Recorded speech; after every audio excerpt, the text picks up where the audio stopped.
Maintenant, nous soutenons l'Union des républiques populaires de Novorossia, formée pour l'instant seulement de la République populaire de Donetsk et de la République populaire de Lugansk. Ce n'est qu'un début.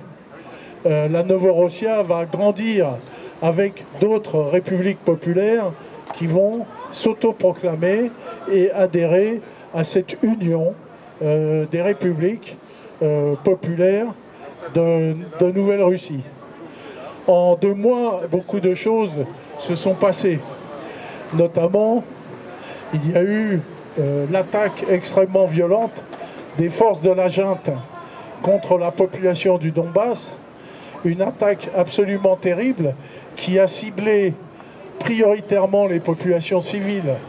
Ce sont des bombardements de terreur qui se sont abattus sur les villes de Slaviansk, de Lugansk et de Donetsk, et avec une force armée considérable, faite de plusieurs milliers d'hommes, au moins 10 000 ou 20 000, avec des quantités extrêmement importantes d'engins blindés qui ont attaqué cette population qui s'est défendue avec les moyens du bord au départ. Mais ces gens absolument déterminés à défendre leur maison, leur village, leur ville, ont réussi à s'organiser, tant bien que mal, des petits groupes qu'on appelait des groupes d'autodéfense au départ, qui s'étaient constitués de ville en ville et qui ont réussi, sous l'impulsion d'Igor Strelkov, à former les forces armées de Novorossia. Aujourd'hui, c'est une véritable armée qui existe. Cette armée, par une habile manœuvre, a réussi à se doter de matériel de guerre pris à l'ennemi, ou de chaudron en chaudron. Vous connaissez cette affaire des chaudrons, tout le monde a entendu parler, où habilement, les forces commandées par Strelkov ont dirigé ces colonnes blindées dans des boyaux qui les amenaient à des endroits où ils étaient encerclés et ensuite bombardés, en faisant bien attention évidemment d'essayer de ne pas trop toucher au matériel. Et ces militaires disparates, il faut mettre militaires entre guillemets parce que les forces de la junte sont composées de différentes formations, outre les formations militaires régulières qui, elles, ne manifestent aucun intérêt pour le combat. Il y a des formations militaires néo-nazis, carrément nazis, comme la division Azov, qui montre les signes de la division SS d'Eisreich, et qui a ouvertement une idéologie nazie, comme les troupes de Pravi Sector qui sont directement financées par l'oligarque Komorowski et qui sont composées à la fois de politiques qu'on pourra appeler d'extrême droite, mais pseudo-nationalistes. Je dis bien pseudo-nationalistes parce que ce sont des faux nationalistes. Quand des nationalistes veulent se mettre sous la coupe de Washington, ce ne sont plus des nationalistes. Et donc, ces groupes disparates, avec des commandements disparates, finalement, se sont aisément fait piéger dans la technique Strelkov du chaudron, qu'il a repris d'ailleurs des techniques militaires de Zhukov et du chaudron de Stalingrad et du saillant de Koursk. C'est l'histoire de l'encercleur encerclé. Et finalement, les premières colonnes se sont fait prendre dans le chaudron numéro 1. On aurait pu penser que, suite à ça, ils avaient compris la manœuvre militaire, mais non. Donc c'est les chaudrons numéro 1, chaudron numéro 2, chaudron numéro 3. On ne compte plus les chaudrons où les troupes de Kiev n'avaient que pour solution soit de mourir, soit de laisser sur place leur matériel. C'est ce que souvent ils ont pris comme parti, et il se trouve que les forces armées aujourd'hui de Novorossia se trouvent à la tête de colonnes de blindés tout à fait imposantes. Là, je cite souvent l'histoire de ce groupe des forces armées de Novorossia, composé de 20 mineurs qui défendaient leur village, qui ont encerclé à 20 un groupe de 100 fantassins de Kiev avec 5 chars et une dizaine de BTR de transport de troupes, et que au bout de 2 heures de combat, les kievistes ont dit bah, écoutez, on négocie, et ils ont dit bah, vous laissez les chars ici et puis on vous laisse partir. Donc ces mineurs de ce village se sont trouvés tout de suite à la tête de 5 chars, et c'est comme ça que finalement les forces armées de Novorossia arrivent à grossir. Alors évidemment, face à cette déculottée militaire extraordinaire, donc on n'a jamais vu, ça fera exemple dans l'histoire, une telle défaite militaire. Hein. Les forces armées de Kiev, soutenues par Washington, n'ont eu que d'arguments que de dire ben voilà, ce sont des colonnes russes, ce sont des Russes qui sont venus nous attaquer. Mais personne n'a vu de colonnes russes, et aucune preuve n'a été apportée sur le fait que des militaires russes n'aient intervenu. Bien sûr, il y a des volontaires russes en quantité, comme d'ailleurs il y a des volontaires français, et la France n'a pas envahi l'Ukraine, à ce que je sache. Alors nos amis français que nous connaissons bien ont fait un peu l'actualité, ce qui a permis un peu de briser le mur du silence, parce que avant la presse n'avait jamais entendu parler qu'il y avait une guerre terrifiante dans cet endroit où les civils étaient massacrés délibérément, tout ça pour faire pression sur les militaires, hein, et que évidemment que c'est terrifiant pour les dirigeants de Novorossia de voir ces bombardements privilégier donc les civils. Voilà. Alors, maintenant, au vu de cette extraordinaire défaite militaire des forces de Kiev, celles-ci ont été d'accord pour un cessez-le-feu. Les forces armées de Novorossia, un petit peu contraintes et forcées, ont été à peu près d'accord pour ce cessez-le-feu.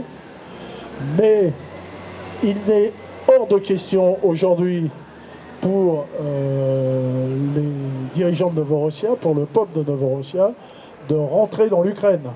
Ceci est terminé.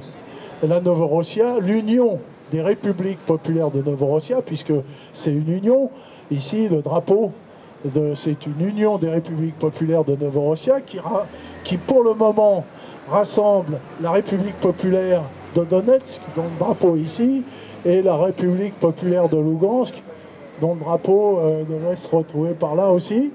Hein, voilà, ça c'est la République populaire de Lugansk. Et donc il est espéré que d'autres républiques populaires pourront s'autodéterminer et que sera créé un État hein, qui s'appellerait l'Union des républiques populaires de Nouvelle-Russie. Voilà, alors nous avons eu ce matin une conférence de presse, Pavel Goubarev, qui est l'ancien gouverneur populaire de Donetsk et le dirigeant du principal parti politique de Novorossia, dont l'idéologie est claire et qui est représentée par le drapeau. Le drapeau, c'est d'abord le drapeau rouge du peuple, de l'Union soviétique. C'est ce drapeau rouge des travailleurs qui est représenté avec la croix de Saint-Georges, la croix de Saint-André plutôt, la croix de Saint-André de la Russie. Donc c'est un syncrétisme ici entre le meilleur de ce qu'était l'URSS et le meilleur de ce qu'était la Russie éternelle avec ses traditions. C'est le syncrétisme entre la tradition du peuple et le pouvoir du peuple qui est représenté justement par le drapeau rouge Donc, c'est bien dans cette Union des républiques populaires de Novorossia qu'il y a une nouvelle idée politique qui est en train d'émerger, une idée politique qui veut se libérer du poids énorme que fait poser que font poser les États-Unis d'Amérique sur le monde au travers de l'Union européenne, au travers de l'OTAN, et la revendication de cette population. Nous ne voulons pas faire partie de ça. Nous ne voulons pas faire partie de l'Union européenne. Nous ne voulons pas faire partie de l'OTAN. Nous ne partageons pas vos valeurs. Nous ne voulons plus d'oligarques chez nous. Nous voulons gérer nos richesses par nous-mêmes. Nous voulons pouvoir conserver nos traditions russes, notre langue russe. Voilà ce qu'il y a de tout à fait nouveau dans cette Union des républiques populaires de Novorossia. Nous, Français, nous sommes particulièrement intéressés politiquement par cette Union des républiques populaires de Novorossia. Voilà, c'est vraiment quelque chose de nouveau qui est en train de naître et qui est pour l'instant quelque chose de victorieux. Alors soyons vigilants, soutenons cette nouvelle Union des républiques populaires et puis voilà, hein, vers d'autres combats en France également pour virer les traîtres qui gouvernent notre pays. Voilà.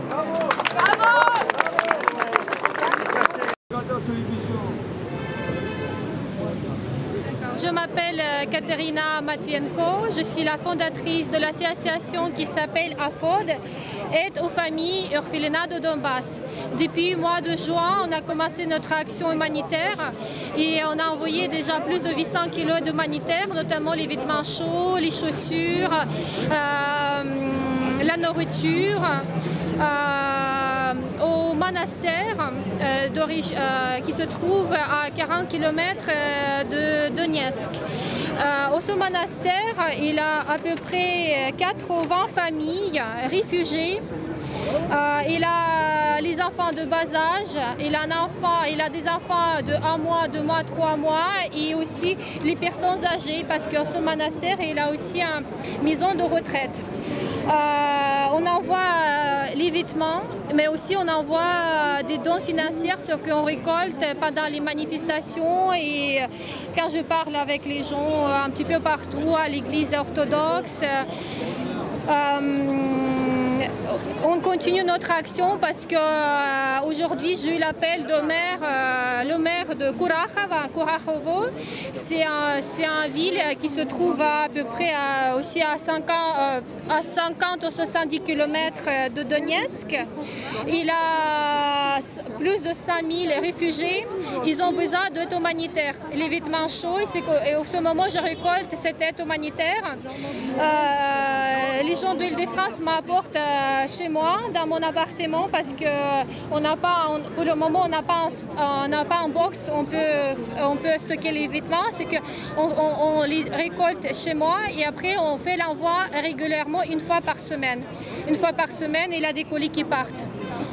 J'ai cette sœur supérieure, elle s'appelle Anna Marozova. C'est la sœur supérieure de ce monastère. Elle a pleuré, elle a dit qu'elle n'était jamais touchée autant. Elle n'avait jamais l'aide autant importante parce qu'on a envoyé 800 kg d'humanitaire. C'était les vêtements de grandes marques et des vêtements repassés et lavés par les gens qui les apportaient parce que les gens ils veulent aider. Après, on a envoyé aussi des couches pour les enfants de bas âge, lait en poudre, la nourriture, des conserves. Voilà, et qu'à chaque fois qu'elle parle de ça, ils sont très touchés. Il a dit que sans vous, on peut pas vivre, on ne peut pas rester, comment il faut dire ça en français, on survit et avec vous, on peut avoir la vie de meilleure qualité, la vie de meilleure qualité. Alors, comment on peut aider votre association? Vous pouvez envoyer un chèque au nom de cette association AFOD. Sinon, chaque jour, excusez-moi, j'ai un petit. Quand je vais à la manifestation, je prends un petit tirelire et là, les gens qui me donnent les sous et après j'envoie ça aux gens. Soit on paye les colis, soit on fait virement par Western Union aux gens qui ont confiance. Quelque chose qui est totalement occulté par nos médias, c'est qui bombarde, qui tue, qui fait du mal à la population du Donbass. Alors quand on voit le CV des gens qui font ça, ça fait frémir et on se demande pourquoi les médias ne parlent pas de ces gens-là, qui n'ont rien à envier, je dirais, aux forces les plus obscures d'Europe. Alors, il y a les forces régulières, bien entendu, donc l'aviation qui tire de manière un peu à l'aveuglette, mais aussi il y a des gens bien identifiés, de manière militaire. Donc, nous voyons le bataillon Donbass, qui est formé par un espèce de Luberlu, qui est un nom d'emprunt. Alors c'est Semyon Simonchenko, bon, ça serait soi-disant un ancien propriétaire de magasin de location vidéo, et qui fait partie du service d'ordre de l'Euromaïdan. Cet individu qui a été financé par l'oligarque Igor Kolmowski, donc le gouverneur de Dniepropetrovsk, s'est justement fait connaître par les exactions envers les civils. Mais très vite, de manière militaire, cette formation s'est vue ridiculisée. Alors il y a une formation aussi, là justement les médias n'en parlent jamais, c'est le bataillon Azov. Donc à l'origine, c'est un candidat à la présidentielle, connu pour son mauvais goût. Je parle bien sûr de M. Oleg Lyashko, qui est bien connu pour frapper les opposants. Alors parfois il se prend une raclée, hein. Mais cet individu, avec des anciens criminels, a formé un bataillon qui est en fait une milice punitive. Donc l'encadrement est fait par des contracteurs, et puis il permet de structurer l'armée. Et cet individu d'ailleurs est très européophile, très Europe compatible. Je demande ce que les partis occidentaux au pouvoir disent sur cet individu. Le bataillon Haïdar. Donc le bataillon Haïdar est justement organise le meurtre de civils. Donc c'est ce qu'ils aiment faire en gros, c'est de taper sur la population dans les territoires occupés. Alors bien sûr, au niveau militaire, ils ne sont pas très bons, mais étrangement, il y a très peu de reportages en France sur ces gens-là. Pudiquement, on dit les milices pro-Kiev, il n'y a rien. Ils ont pourtant des signes explicitement néo-nazis. Donc il y a le soleil noir, par exemple. Comme... Ah, oui, carrément nazi. Bon, néo, parce que ils prennent... D'accord, bon, nazi si vous préférez. Moi je préfère néo parce que c'est pas la même époque, c'est pas la... Bon, bref. Bon, c'est pas grave. Puis vous avez aussi le bataillon Dniepro. Donc alors il est financé encore par l'individu Kolmowski, qui est je crois ukraino-israélo-chypriote. Donc il prend les recrues de Pravi Sector, qui sont des ultranationalistes complètement fascisants, enfin même fascistes, hein, on va dire carrément les choses. Hein. Et à leur tête, il y a Dimitro Yarosh, qui est bien connu pour justement vouloir des épurations ethniques et justement massacrer les populations civiles. Alors on se demande, que disent les médias, eux qui sont si prompts à insulter la Russie, eux qui sont si prompts justement à condamner des dirigeants qui sont parfois un peu contestables, mais des gens 10 fois pires.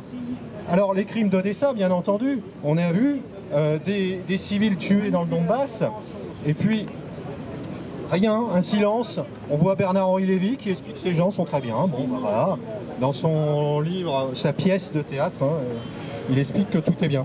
Donc moi je vous demande d'être assez vigilant par rapport aux médias, moi je crois que vous l'êtes, mais de dénoncer, justement dénoncer qui sont justement les milices pro-Kiev, qui y sont.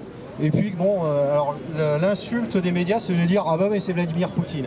Ouais, bah, Vladimir Poutine ne massacre pas entièrement sa population avec des milices néo-nazis. Voilà. Donc c'est ce que je voulais vous dire brièvement. Oui madame. Je voulais ajouter quelque chose sur le bataillon Donbass.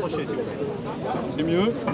Je voulais juste ajouter quelque chose sur le bataillon Donbass. Sur le bataillon Donbass, il y a eu un Américain tué. Ah oui, il y a un Américain tué qui était venu soi-disant se joindre à la bataille pour la libération, etc. Il était venu se joindre au bataillon Donbass, un Américain. Et on a découvert ensuite que ces Américains étaient tués donc. Et les Américains en ont fait une espèce de héros national. Et on a découvert qu'en fait c'est le neveu d'un nazi qui était à l'époque dans la division SS Galicie. Donc c'était le neveu d'un criminel de guerre connu. Vous pouvez, j'ai trouvé ce lien sur sur Russia Today. Vous trouverez le pédigré de ce monsieur. Voilà, c'est ça les amis de l'Europe et des États-Unis.